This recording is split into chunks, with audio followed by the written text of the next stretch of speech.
I'm Patricia Carvellis. It's great to have your company tonight. Well, tonight, Liberal MP for Chisholm, Gladys Liu, is under the spotlight for links to organisations linked to the Chinese Communist Party. But the Prime Minister continues to back her. Plus, the debate over drug testing welfare recipients has had some MPs questioning whether the dignity of older Australians matters more than younger people. We'll discuss and debate all of the week's big stories in a moment, but first, here's Karina Carvalho with the latest headlines.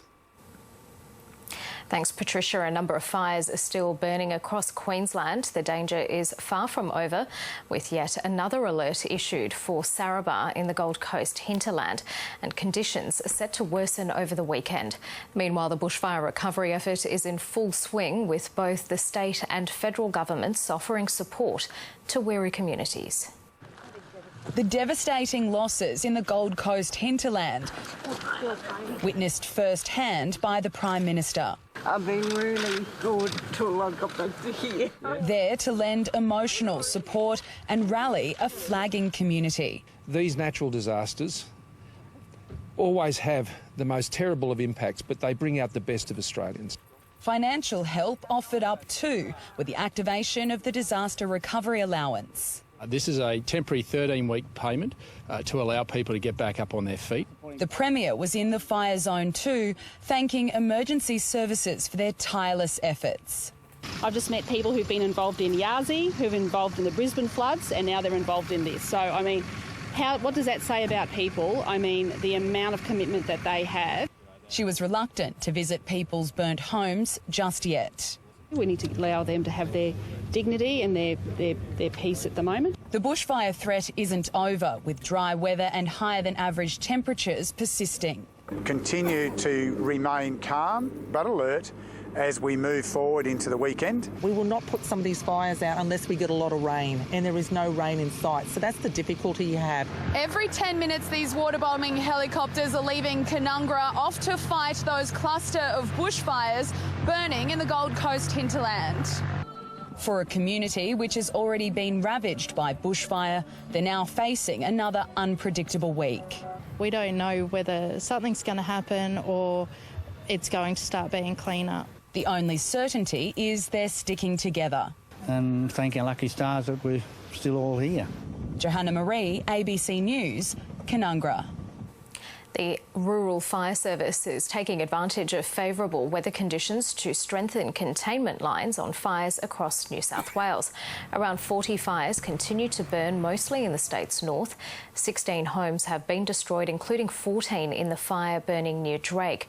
Authorities say the early start to the fire season is an indication of what's to come. We've seen fires that are burning in just into spring that are burning like it's the middle of summer. And then if you look at that and then think about adding summer's heat to it, what are they going to be burning like then? High temperatures and strong winds are again forecast for next week.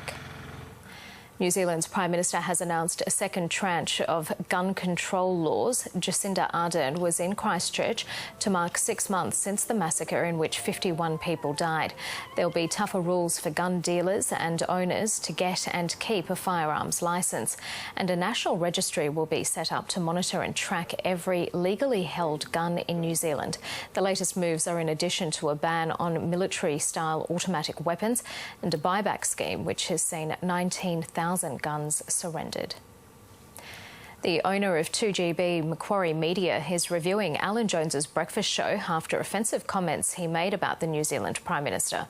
In August, Jones said on air Scott Morrison should shove a sock down Jacinda Ardern's throat. He later apologised, but advertisers had already begun leaving the network. Today, Macquarie Media wrote to advertisers saying it was reviewing his show and all others on 2GB and 4BC. And those are the latest stories from ABC News. Now it's back to the Friday Fix. Karina. Well, welcome back to the Friday Fix. I'm Patricia Carvellis. Tonight, the Prime Minister says the criticism of Gladys Liu has a grubby undertone and insults all Chinese Australians. And drug testing welfare recipients hits a roadblock after Jackie Lambie declares her opposition. And is a lack of economically attractive men to blame for a decline in marriage rates? There is actually a study on this week. My panel tonight, criminal barrister Astrid Haban-Beer, CEO of Cultural Intelligence Wesa Chau, former advisor to the Howard government Ian Hankey, and in Sydney, comedian Show the Feed, Michael Hing. Welcome to all of you. Hey. Let's get started. Now, Prime Minister Scott Morrison has defended Victorian Liberal Gladys Liu after the Hong Kong-born MP stumbled her way through an interview this week that most people say was a train wreck. It raised further questions. Here's how the debate escalated. How good is Australia? Federal Labor is denying accusations from the government that its pursuit of Liberal MP Gladys Liu is fuelled by xenophobia. The embattled member for Chisholm has faced days of sustained questioning about her links to the Chinese Communist Party. I cannot recall, as is reported that from 2003 to 2015, 12 years long, that if I can't recall, I can't be an active member of that council, can I? But her memory improved, conceding she had been a long-term honorary representative of the Guangdong Overseas Exchange Association. Gladys gave a clumsy interview. What steps did the Prime Minister take to ensure that the member for Chisholm is a fit and proper person to sit in the Australian Parliament? The PM came out swinging. Just because someone was born in China doesn't make them disloyal. I applaud the member for Chisholm. She's a great Australian who deserves to be in this House. The first-term MP now ends the sitting week embroiled in another alleged scandal over whether she failed to declare a $40,000 donation to the Liberal Party. Gladys has overcome incredible challenges to be a member of this place. The challenges that people from many different backgrounds in our ethnic communities face in this country. That's all acknowledged, and it is a great story, but it doesn't absolve her or any of us from the scrutiny that comes with being in the House of Representatives, which is appropriate. Why can't she just make a statement to the Parliament? If the Prime Minister or I had concerns about Gladys Liu, we wouldn't be back here in the way that we are. This has a very grubby undertone in terms of the smear that is being placed on Gladys Liu. This Prime Minister is playing clever tricks on race. Gladys is a Chinese-born Australian. Does that make her in cahoots with the Chinese government? Of course not. It's a ridiculous suggestion, and I think it's an insult to every single Chinese Australian in this country. That you would use Chinese Australians in order to avoid answering questions about why you are ignoring advice from national security agencies. The only person who has raised race in these issues, Prime Minister Morrison. But I'm not going to let them off the hook about the inferences they're making and the insult they're making to millions of Australians. No, but they're only making it about Gladys Liu. No, I'm sorry, mate. I think Labor knows what they're doing here. I've called them out. But it's not about everyone else, it's about Gladys Liu. That's your opinion. This is the story that just won't quit for the government.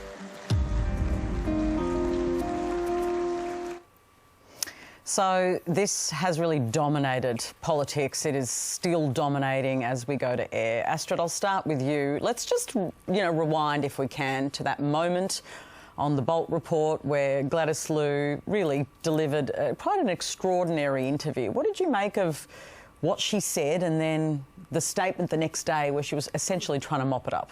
Sure. Well, I think, first of all, Patricia, there has been acknowledgement that it was awkward, that it was somewhat obfuscating, and I think that that's a problem. There has been an attempt to mop it up, and that's, I think, admirable. You hope that people do their best to try and explain what they meant if that didn't come across in the way that they wanted. But I think that, unfortunately, it was just not something that came across very clearly, and that is problematic. Ian, you've been around the block. How many times? You have, and she couldn't remember she was linked to these Chinese organisations, and then the next day she suddenly could. Yeah, that's a terrible look. Listen, it's not a good look, and nobody can deny that. I think she was probably ill-prepared. If I'd been her advisor, I wouldn't have let her anywhere near a microphone. OK, but because she was advised by the Prime Minister's office not to do the interview, but still did. Well, I think that was a foolish mistake. And what I'm seeing happen in circumstances like this, where you have very inexperienced people, they tie themselves in knots and then they say things that they shouldn't just to try and clear up a mess, and they make things worse and worse and worse. And that's, I think, largely what we saw here. And as we've noted, she came out the next day to try to clean up the wreckage of that particular interview, which by anybody's standards was just, I think, the cliche train wreck. Yeah, train wreck's right. The PM called it clumsy. I think clumsy is too soft to describe it. Look, it wasn't just a bad performance. This is what I think is worth clarifying. It wasn't just a bad, clumsy performance. She omitted information that she then could suddenly remember the next day. Isn't that at the heart of it? I think, I mean, when it comes to Asian Australians, there's a lot of I suppose, you know, a lot of pressure being put on Asian Australians, and understanding the Chinese community as well. There is potentially, you know, a lot of organisations that that have very different translation. So whether or not she you know, remembered the next day, we don't know. But at the same time, I think MPs needs to be a lot more prepared when it comes to speaking to the media. And my PhD is actually looking at political skills, and one of the key political skills is to be able to communicate with the media. And I think political parties need to really think about pre-selecting candidates that actually has that skill to be able to front media. It's been my experience over many years that people actually grow in the job. And she is a first-term MP that has been there only a very short period of time. And yes, the lack of experience showed through, the lack of preparation showed through. And I also think in the current environment, and I don't know what was in her mind or whatever, but people are sometimes reluctant to admit now that we're finding out more and more about these United Front organisations, that they're actually members of them. Now, my personal view is you just state it up front and say, I didn't know. And because there are, you know, I think the Prime Minister said today there's 1.2 million ethnic Chinese or Australian Chinese in the country. Now, how many of these people are members of these multitudinous United Front organisations? I don't know. But you can't tar someone just for simply being a member of it. But unfortunately, in the hysterical environment that we have at the moment, that tends to be what happens. There was a case only a couple of years ago in WA with Pierre Yong, the MLC. Now, he didn't get anywhere near the amount of attention that Gladys is getting at the moment. And in fact, the Labor Party over there was using the same arguments as what Scott Morrison is using at the moment.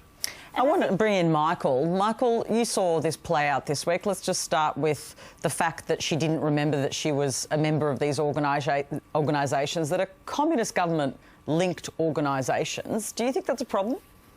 The fact that she couldn't remember, I mean, you know, you talk about 1.2 million Chinese people and Chinese Australians who may or may not be in these organisations. I know I'm not, for example. But, you know, I think the other thing you got to remember is that these people who might have family back in China or Hong Kong, you know, might not be feel brave enough to speak out because of, you know, the dangers that might put their family in and stuff as well. So there's like a lot of different complex things going on that, you know, we don't know her mind, we don't know her situation particularly. OK, but what we do know is that these organisations have been linked with foreign interference. And that's absolutely true. And so, therefore, isn't it right that journalists and Labor and anyone else has the right to ask questions? I'm not disputing that by any stretch of the imagination.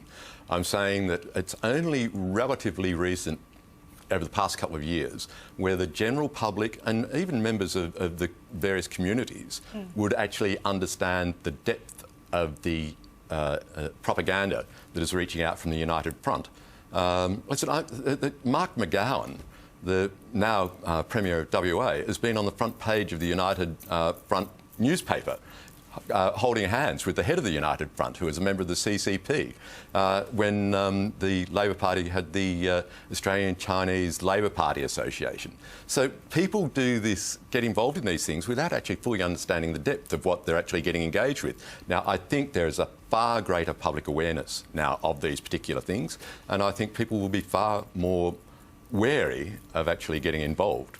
Okay, but at the same time, though, there's a lot of organisations, Chinese organisations, about 500 potentially in Victoria alone. So, and potentially there's a lot of people who may not necessarily know which organisations are linked and which organisations are not. So unless, you know, some of that actually there's more substantive evidence for people to understand, okay, well, this organisation is linked to the Chinese Communist Party and this one's not. So it makes it really difficult for politicians to know, well, is this a genuine Chinese community organisation that I need to engage with because it's a bunch of constituents that you need to engage with, or is it actually linked with the Chinese Communist Party? Astrid? Look, my concern is the answers just weren't clear, and I don't think that. Look, I agree with what Penny Wong said, and I don't think that race should be used as a cover-up to ask legitimate questions. And not just in Gladys's case, but all cases where questions ought to be asked. And I think, you know, these obviously, if it is linked to Chinese Communist Party, the question should be asked, and I'm not saying, you know, don't ask those questions, but it's when, you know, when you don't necessarily have all the information, that's when I think, you know, when Asian Australians are being asked to prove their loyalty, and I think that's when... It's a step too far. There's a level of hysteria at the moment in the community. Absolutely. And I think there was a degree of overreach in the Parliament this week when Mark Dreyfus questioned whether or not Gladys Liu was a fit and proper person under Section 44. That called into question her integrity, her loyalty to the country, simply because she'd been a member of what we now know to be a United Front organisation. Now, I think she joined one of these in 2002. Now, nobody had any idea back then. Yeah, but she should have revealed it, shouldn't she, to Liberal Party pre-selectors? I mean, the ABC revealed she didn't reveal these memberships when she ran for pre-selection, Ian. She should have. Well, a lot of people, when they're just deeply involved in their community, she's involved in so many things that it probably wasn't much. She revealed other things. She revealed lots of organisations. The chess club, a very good thing. A good thing, but she did, and she didn't mention the others, Yeah, and that's why people are asking questions. Well, I think that it is a step too far. There is a degree of McCarthyism involved at the moment in this, which I think is actually bad for the body politic. At this moment, if you, the way it is stated now, if you have been a member of an organisation, which we now know to be part of the United Front, you know, you could be deemed to be a person that's, you know, not loyal to your country. And I think that is an outrageous situation, and that's why I can see why the government is concerned that this could actually have a trickle-through effect with the whole community. Anybody could be found, you know, it's like McCarthyism. It's just bloody awful. All right, so Ben Fordham did an interview this afternoon with the Prime Minister, and the Prime Minister argued the case again that all Chinese Australians could be essentially smeared by this or affected by this. Michael, I want to bring you back in because Ben Fordham put back to him, hang on a minute, this is about Gladys Liu, it's not about all Chinese Australians. Is there a racial element to this debate in your view? Well, I didn't think there was when I first heard about it. I didn't think it was particularly racist. But then, you know, I'm happy to be corrected by a bunch of white men in Parliament from the government who seem to be experts in what is and isn't racist. Do you know what I mean? It just seems like they seem to be the ones who get to draw the lines about what is and isn't racist. And when it's convenient for them to call something racist, you know, they'll tick that box. Ian, that's an interesting point. They now are calling it racist. Isn't it convenient timing that the government's pulled out the race card? Well, I don't think they're pulling out a race card. I don't put it. Well, in other cases, if anyone else raises racism, people say, "Hang on a minute, don't bring up race." What I'm saying, and I think this is where my concern is, that with the level of hysteria in the community at the moment, there's a lot of overwrought commentary going on.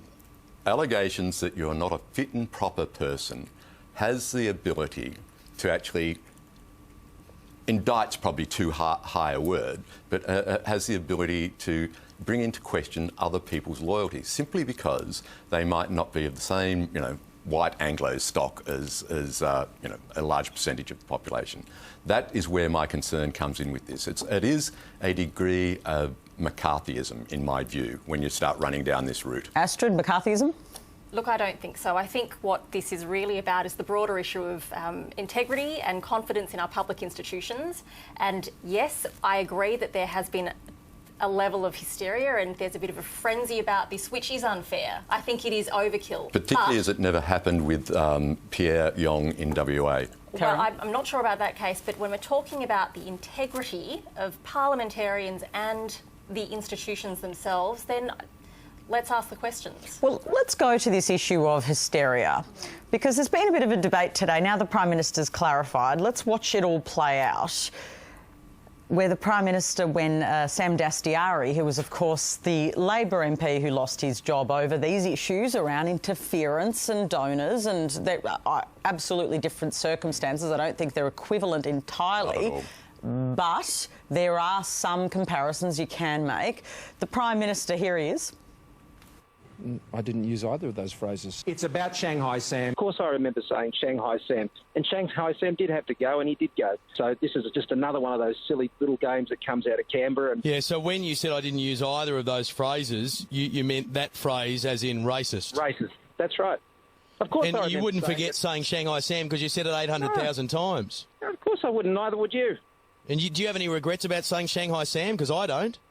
No. OK, so no regrets about Shanghai Sam.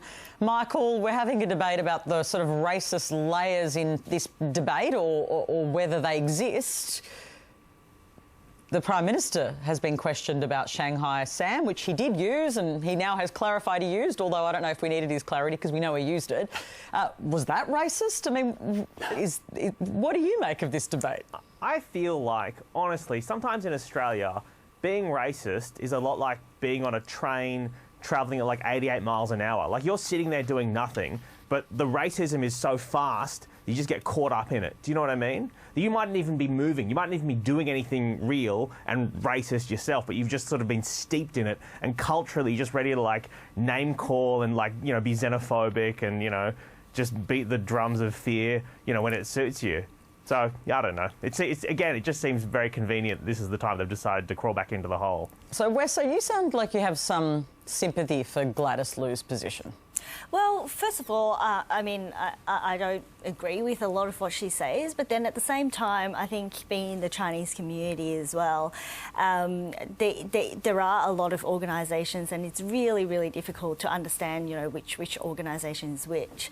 But then at the same time, look, on the issue of not disclosing the donations, I think these are the questions that we really should be asking. I think we need to separate the issues where, you know, do we know whether or not Gladys actually spent a lot of time in those organisations, being really active and being an agent, or, you know, just it's just a networking event that, you know, they organisations talk to her and get her involved in some capacity. So we need to really understand. So either way, she has to provide maybe a statement to Parliament. That's what she's been called on to do. The government hasn't agreed to that, but should she stand up in Parliament in your view? Well, I think she should be asked, absolutely. I think she should be clear. And now that, you know, people know about it, then absolutely make it transparent and in order to, you know, build trust again with the community. But like I said, like if there are other issues like not disclosing donation, then absolutely ask those questions. Can I correct you on that? Yeah. The donations issue, there's been a couple of hairs running with this. Well, there's a Herald Sun story today. Well, there's that one. But the Herald Sun also did a story some little while ago alleging that the Liberal Party was going to give back $300,000 that Gladys supposedly raised. That was a total furphy. It was totally untrue. Now, she says it's untrue. No, the Liberal Party has said it's untrue. It's just not true. And yet that's still, you know, how journalism, right? Once it goes on the record, people keep repeating it, but it's just not true. The issue with the donations, which came up this morning, the Liberal Party has put out a statement this afternoon, and it goes to this. In 2014, Gladys was running for a state seat. She donated $25,000 of her own money to her own campaign. After checking with the AEC, after questions were raised, the AEC said no, it should be declared. So they declared it in 2017, right? That's simply what happened. Now, the other amount that was being speculated about today, and wrongly ill-informed reporting again, is about $39,000, which Gladys which the Liberal Party declared, but Gladys doesn't have to declare it because it was just funds expended going to Liberal Party functions. She's a huge, networker, and she goes to everything. She goes to the opening of an envelope and pays for it. And so Gladys didn't have to declare anything. The Liberal Party did, and they did declare it at the appropriate time.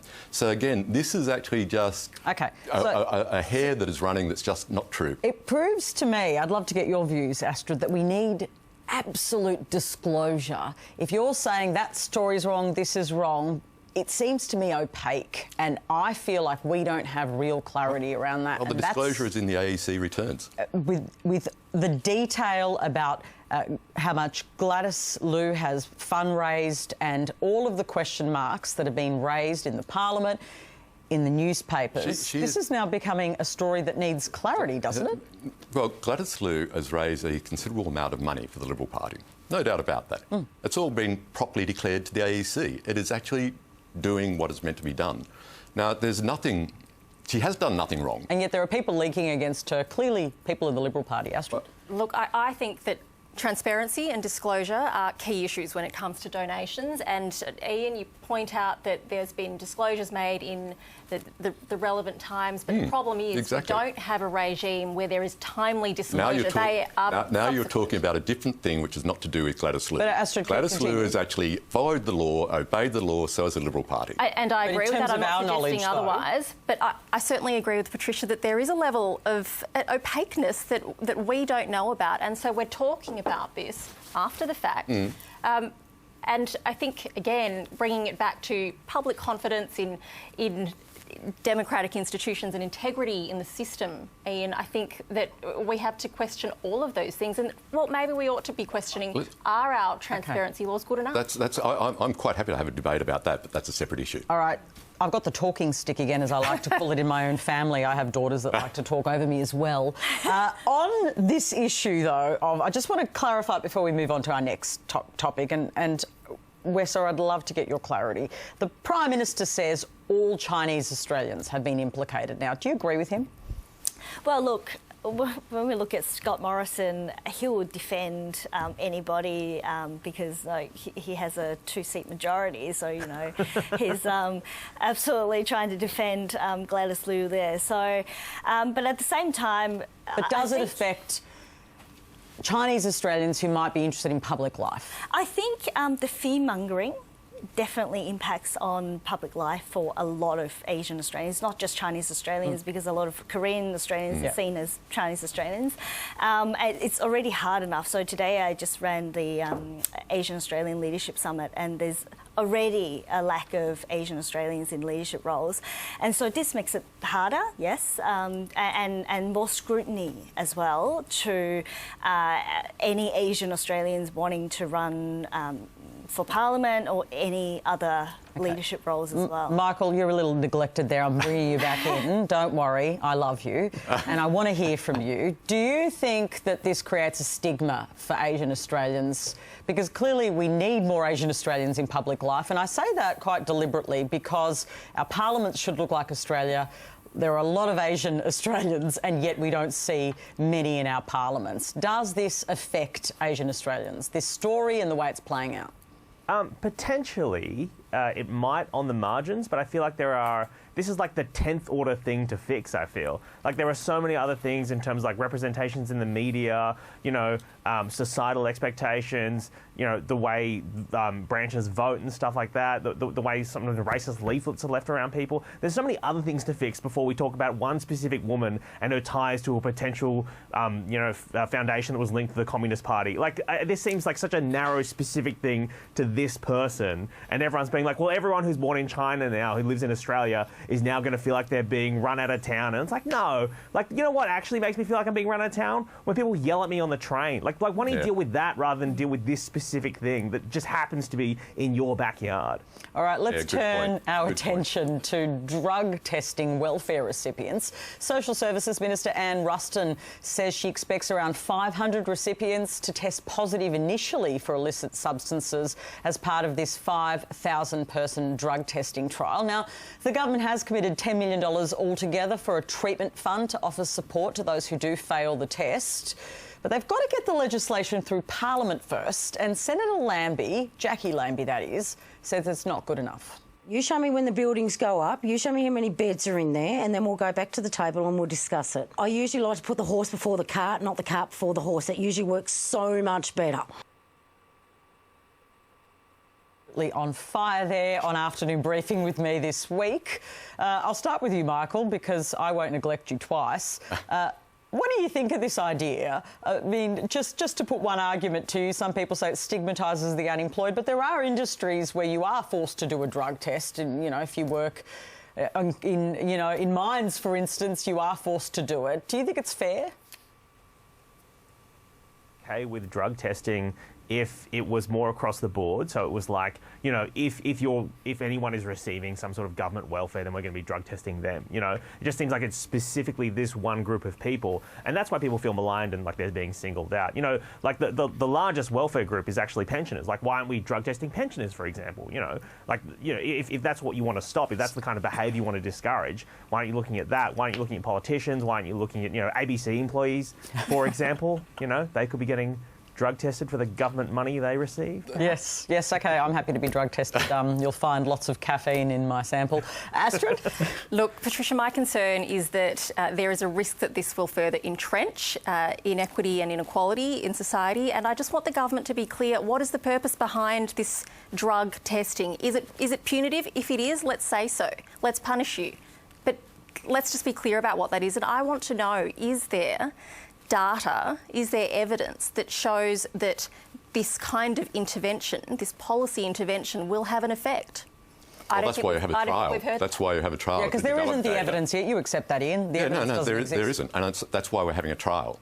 And the idea behind this is to actually, first of all, if people are marginalised from the workforce and don't get into the workforce, then their job expectations and their career expectations are somewhat dashed.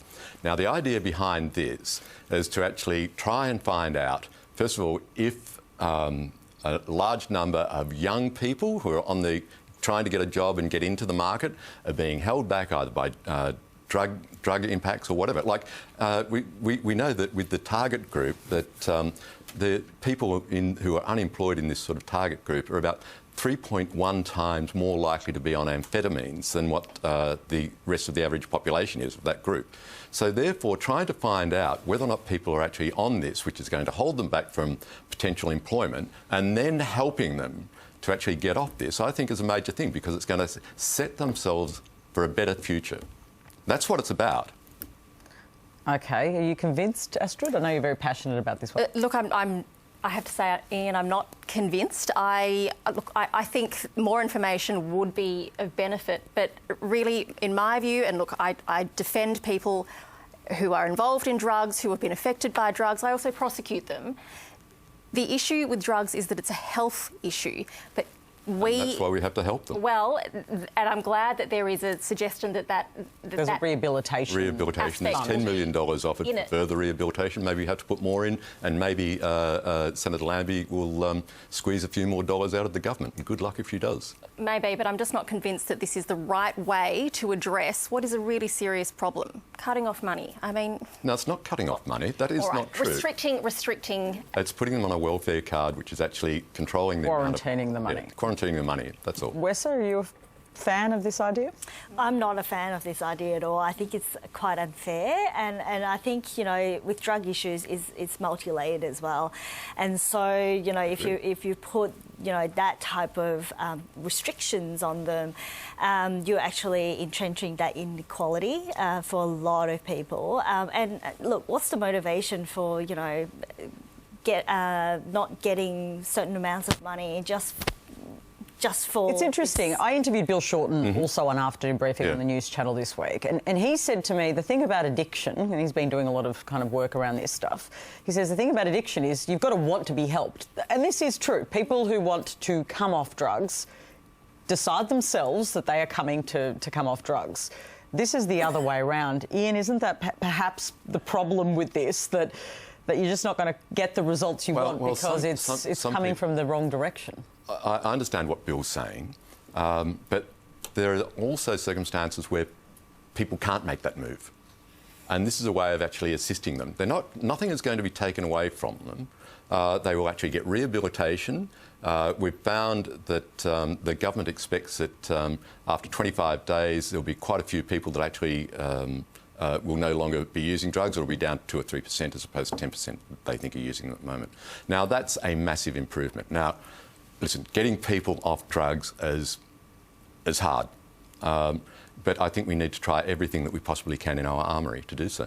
Now, originally, of course, Jackie Lambie suggested that politicians should perhaps be drug tested.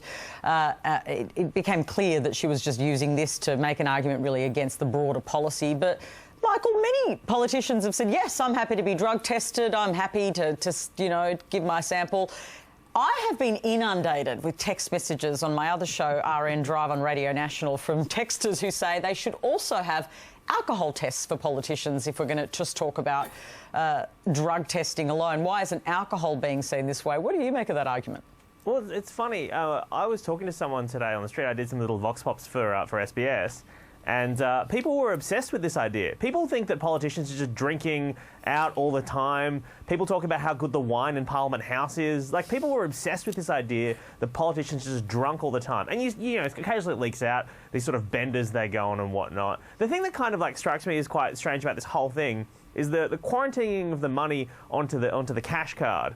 You know, that to me seems like an ineffective thing, because I know people who struggle with drug addiction, and people in my family who struggle with it, and you know that's not going to stop people buying drugs. Like, people who are drug addicts can be very, very resourceful, you know, and it just seems like this is just a punitive measure that is a bit of a show and won't necessarily help them. It is not a punitive measure. It's a measure designed to try and assist them so that they can actually get more job ready and get a job and then get off welfare. And we know with the welfare card in Hervey Bay, which has got a very high level of youth unemployment, with the use of the welfare card, the unemployment rate for youth unemployment has dropped by about 1.5% over the past year, and it is actually dropping more quickly than the national average. So the card does actually work.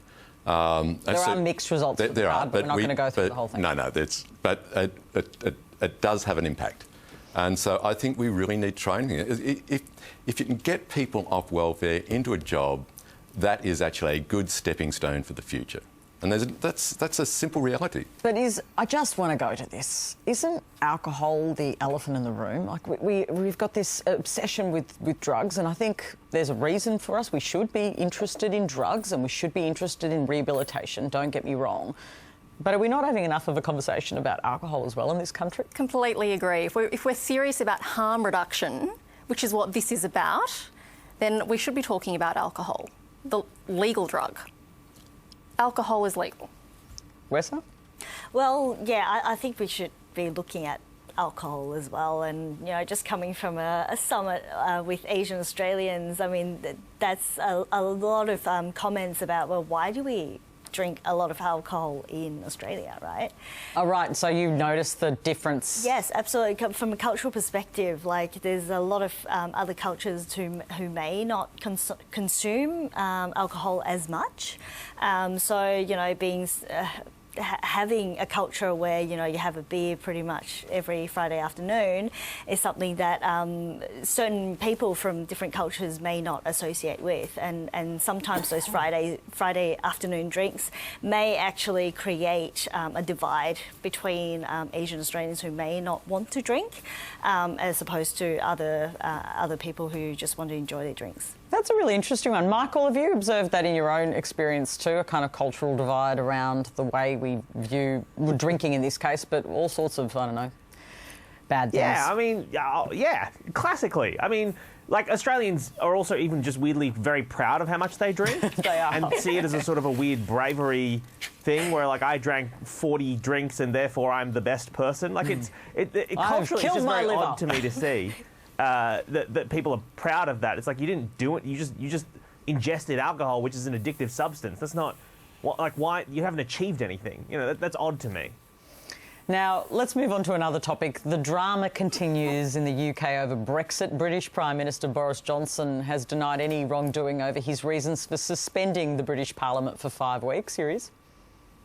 Did you lie to the Queen when you advised her to prorogue, to suspend Parliament? Absolutely not. And indeed, as I say, the High Court in England plainly agrees with us, but the Supreme Court will have to decide. We need a Queen's speech. We need to get on and do all sorts of things.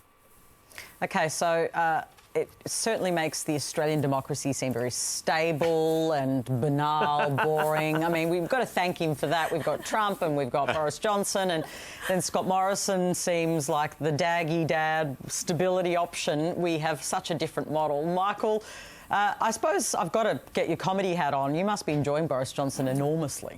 Oh, I mean, on one hand you are, but at the same time, it's such a serious and horrible thing that could potentially happen, and it seems like he's sort of, creating the country off a cliff potentially. That seems very scary. So there's genuine things that could go wrong. It does, though, feel like a little bit of cosmic justice for colonialism. Do you know what I mean? Like, finally, the sort of way that the European Union was kind of dabbling in Britain's affairs, and then Britain got really angry about it. And now it just does feel like maybe sort of historical justice is being played out right now. Ian? Well, it's a strange one. There was a... Got your own version of a strange one to offer? No. Well, there was another report that came out this week. It was in The Guardian, which I thought was quite interesting, and it's about Brexit and what's going to happen. And Angela Merkel was saying that she has concerns that if Brexit goes ahead with a no Brexit deal, they're very concerned that they're going to have a Singapore just across the English Channel, with a low taxation regime, low regulation. There'll be a huge inflow of capital and industry into it, the same as what Singapore has, because it's a very low regime. And that is what the Brexiteers are trying to achieve. Now, whether or not they do or they don't, I don't know. But there is a very real concern in Europe, because England's, or the UK, is the fifth biggest economy in the world. And so at this moment, the Europeans seem to be doing everything they possibly can to stymie the will of the referendum, which I think is quite extraordinary. Astrid?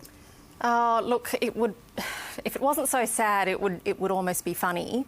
But it is, look, I think what it shows is there's a real risk of where populism can lead you, unintended consequences, and even the experts don't know what's going to happen. No one can. Everyone who I have on this program, whenever this topic comes up, last week it was James Campbell, who's been a UK correspondent. He's like, no idea how it will end. Exactly. No one can actually predict this. There's been millions upon millions upon millions of words of speculation, and nobody knows. I ignore most of it. OK, so even if you say they want to create a Singapore and this... No, this is what Angela Merkel was saying. Yes, I know, I'm aware of that, but you're saying that potentially that's obviously a threat, right? Well, do you think that Boris Johnson is bungling this process? How do you think he's performed since he took over? Listen, he's been knocked around on the floor of Parliament a couple of times, but there's a number of strategies that he could potentially follow. Now, I'm not in his inner circle, I don't know. I mean, one of them is that on the 17th and 18th of October, I think it is, the EU is going to meet to actually... Now, he could just decide not to send a delegate, and then the EU is locked. They can't do anything. Because they still have a casting vote, and the 27 members of the EU all have to agree. So maybe he could play that somehow. Maybe there will be a general election at some time or another, and on the current opinion polls, and who knows, the Conservatives would romp at home and would come back with a fairly solid majority to do what they wanted. So how it's going to play out, I'm damned if I know. I think we can all agree on that, right? Yeah. Yes. All right, well, we'll settle that one then, because I just don't think that any of us could possibly pretend to know, given the experts in the UK don't know. Yep. Let's move on to another story that we've covered this week. Marriage rates are dropping in the US. They're actually at a 150-year low. And one study from Cornell University says this is because of a shortage of economically attractive men. The lead author says many young men today have little to bring to the marriage bargain, especially as young women's educational levels on average now exceed their male suitors. So the big question is what's going on, and the only person who can really deal with this in a substantive way is Michael Ling. Michael, what's going on? Do you identify as an economically attractive man? Oh, no, as a dropkick who has a high school education, I would not begrudge anyone for not wanting to date me or marry me. You know, that seems like quite a reasonable proposition in my mind. If I was going on a date with you and you're like, hey, how much money do you earn? And I'm like, I work at SBS, not much. And then you got up and walked away. I'd be like, you know what, fair enough. You know, seems reasonable. I wouldn't be offended at all. But isn't it? It's a really interesting study. It's just one study in the mix of things, right? But Ian, what is it telling us about society changing? That clearly women are becoming more educated, are earning more, although the pay gap's not, in my view, closing like it should, but it's closing slowly. I'm seeing similar research to this about men actually, first of all, men being afraid to marry up. Yes. And that is a real issue. Why? I don't know. It wouldn't worry me. I mean, I'd love to be a kept man. But it's not peculiar to America. I was working in Mongolia earlier this year, and there are a lot of very well-educated and smart young women there who have actually leapfrogged their male peers who are in still more traditional roles. And these super smart women can't find partners because men, such a traditional society in many respects, men just won't marry up. And so there's some super smart women who just can't find partners because the male population won't marry up. OK, so Astrid, is it because we're still, I'm just going to call it, because it seems to me to be that we're still entrenched in gender roles. That's what it's about, because if women are absolutely not wanting to marry down. Of this study, it's so surprising to me that this is even a conversation. Do women still really marry on the basis of the economic? Well, clearly they are thinking about it. That's true, you know. And it's shocking. So I think, look, anything that suggests that women are acting in a financially independent way is a positive thing. And really what we should be talking about is equality within relationships, because when there's equality, there's less likelihood of love and abuse and all of those and that things shouldn't be about cash. Absolutely not. Look, I think it's a culture issue as well, where we look at money in this light, and as Astrid said, why are we actually thinking about, well, do you have enough money before I date you, right? I mean, that's a really strange thing to do, I would say. I suppose it depends when you start dating. I mean, it clearly does mean something to people. People clearly are making these assessments, whether it's consciously or subconsciously. I think a lot of subconscious myself. People look for security, and that security can come in all sorts of ways. But it can be financial security. I don't think anybody goes and does a ticker box. No. But, I think there's, people possibly look at financial security if they want to have a family. They would look at emotional security to actually, maintain a good relationship. They'd like to look at some societal acceptance and equivalence. There's a whole... I don't think you can just put it down to cash. I think there's a whole range of things that impact on the way people form relationships and keep those relationships going. Thank goodness. And Michael, I have to ask you, since we've gone to this very deep relationship topic that I find very intriguing, would you be afraid to, what is it, marry up? That's the language, isn't it? Of course not. No, I didn't think so. Me, no. I didn't think you'd be worried about that. Oh, no, I wouldn't be worried about that at all. That'd be, it'd be great. I feel like life is better when you surround yourself with better people than you. If you know what I mean. If you're lifts you up. Yeah, exactly. Yeah. If you're like always the richest person in the room or whatever, or the most successful person in the room, like you can't learn anything. I love the fact that I surround myself with people who are much smarter and richer and funnier and better than me, because it teaches me to be better. It I learn things. It's so much better. With you 100%. My partner is better than you. Other thing. Oh, hell yeah. She's a composer musician, and she writes orchestral stuff and all sorts of things. And I'm in awe. I mean, I walk around in the shadow just carrying bags around the world because I think she's so impressive. And so, different things come to different relationships, and it does lift you up. It makes you a better person. I'm so glad to hear that you're a good bag holder. Oh, yeah. This is the best news I've heard Not only tonight. do I carry her baggage, but I've got a lot of my own as well, which I have to carry around. I can imagine. That's up here, not in the hand. I like how you did that. All right. I know people are probably watching this program thinking they started very serious and they seem to be going a bit... a bit tabloid, but we are. OK, stay with us, because this story has a serious dimension.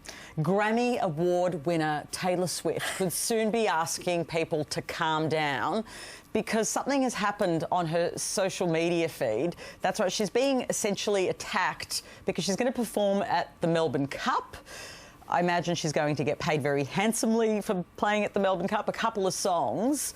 But her fans aren't all happy, even though they love her usually, because there is now a real big stigma around horse racing and the Melbourne Cup. I want to bring you in, Michael.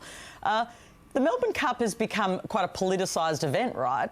It's really interesting to watch this huge backlash to Taylor Swift for choosing to go to this event. What do you think is going on here?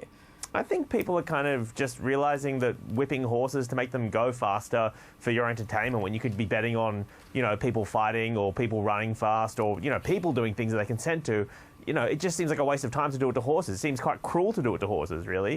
And I think that's kind of what people are annoyed about with Taylor Swift. But, you know, at the same time, you know, shouldn't we be holding other artists account for all the horrible things they do as well? You know, it just feels a bit...